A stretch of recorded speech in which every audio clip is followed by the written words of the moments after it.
And I just want to give everyone a piece of advice. Good. Right? It's rolling. Go ahead. When it comes to your health, it's not the big change is going to help. It's the little things. It's the little things. It's like eat less sugar, eat less refined foods, eat less carbohydrates. Our diet's too heavy in carbohydrates, and that's why diabetes is on the rise. So do yourselves a favor, get yourself tested, get your insulin levels tested, and make sure you change your diet accordingly. Perfect.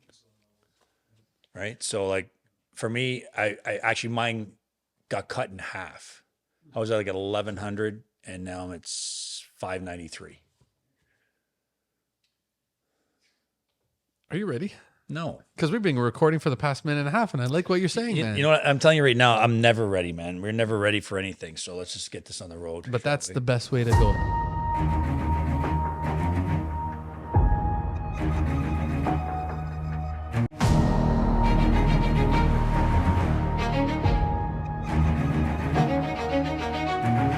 Hello, everyone. Welcome back to the Integrity Project. I'm your host, Roy Coachillo. You're your host? I'm a host. I'm your host today. It's okay. You know what? I'll be honest with you. And because this is all about honesty and authenticity, I did not sleep that well last night. How come? I'm trying to find a position I can sleep all night in. And I fall asleep on my back. My wife nudges me because I snore. I roll over my left, I fall asleep. And then, of course, I'm a big guy and all that weight on my shoulder, my neck, everything falls asleep. I got to go back on my back. And then I go to the other side. I just got to find myself a big body pillow, I think. That's okay. Yeah, what the pregnant ladies have? Those kind of pillows? You know what? My wife and I went on vacation, me and Leanne, and she had a sleep vacation. We slept in separate beds for 9 days.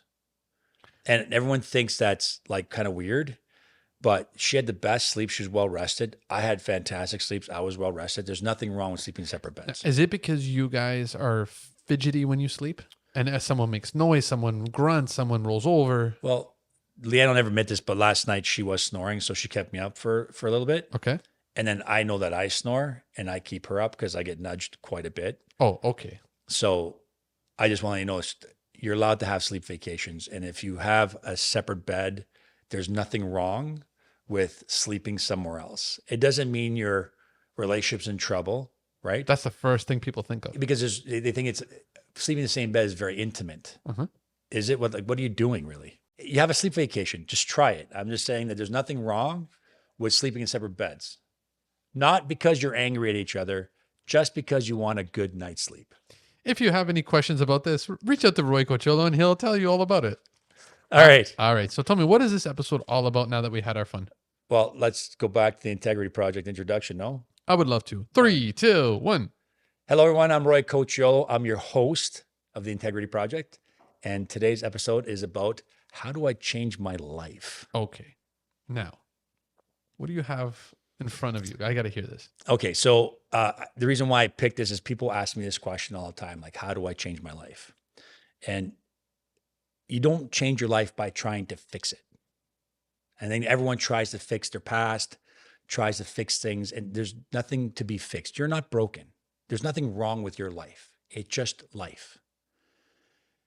But the way you change your life is by seeing yourself clearly. Where do you want to go? And most of us are unable to sit quietly enough to get the clarity that we need to change our life. So, why? So the question is, most people don't actually want to change their life. They want relief from the discomfort of their identity that they have right now. That's what they're looking for. They're not looking to change their life. They want to change the discomfort.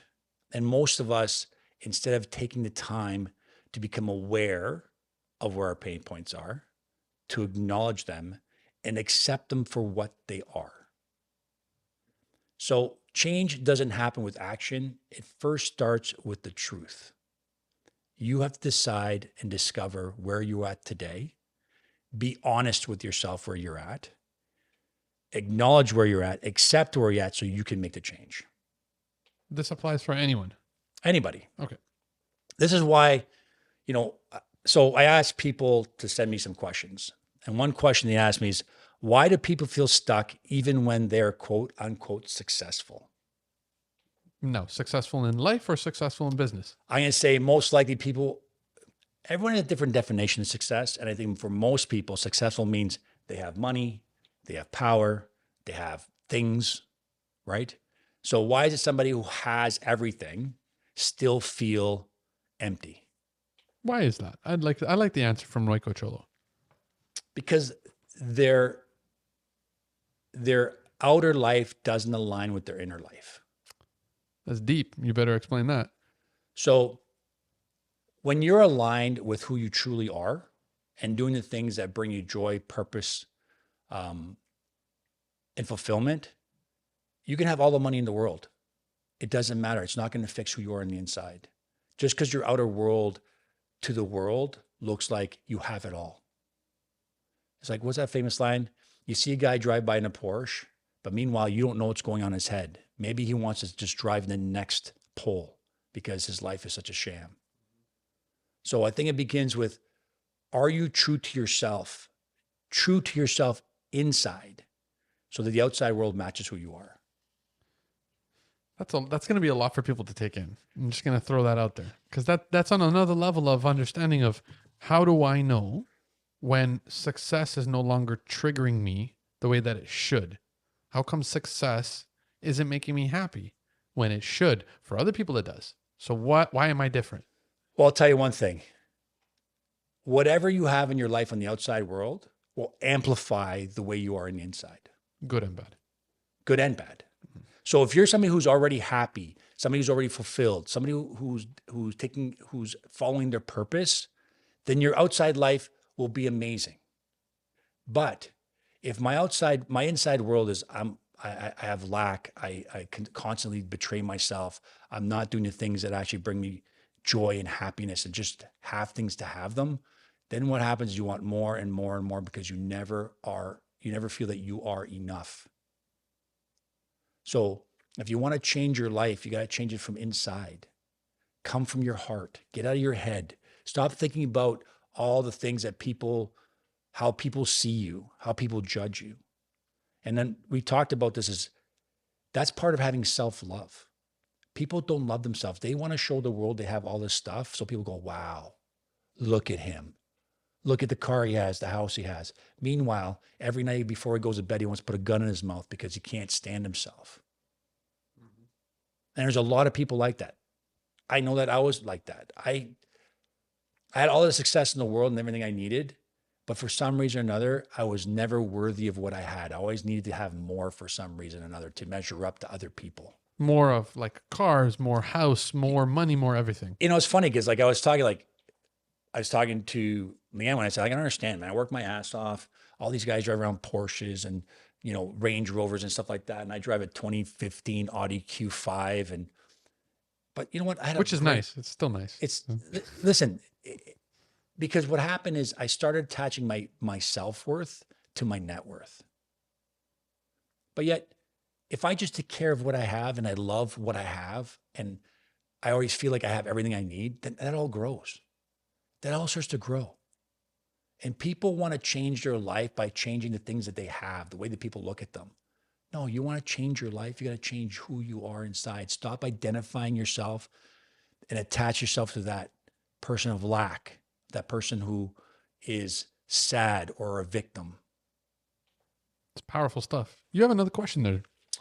I said, what actually needs to change first? Mindset, habits, or circumstances? Okay. And for you, it was? None of these. The first thing that has to change is your awareness. Awareness of? Of who you want to be. The awareness of the person that you want to see yourself become. And if you don't have that awareness and you don't have that clarity, the universe is designed to give you a mirror or mirror anything that you are. So if you're a miserable person that comes to lack, the universe says, okay, that's what you want. This is what you get. And a lot of times we don't dig deep enough because the way we think, I know a lot of people are very positive thinkers.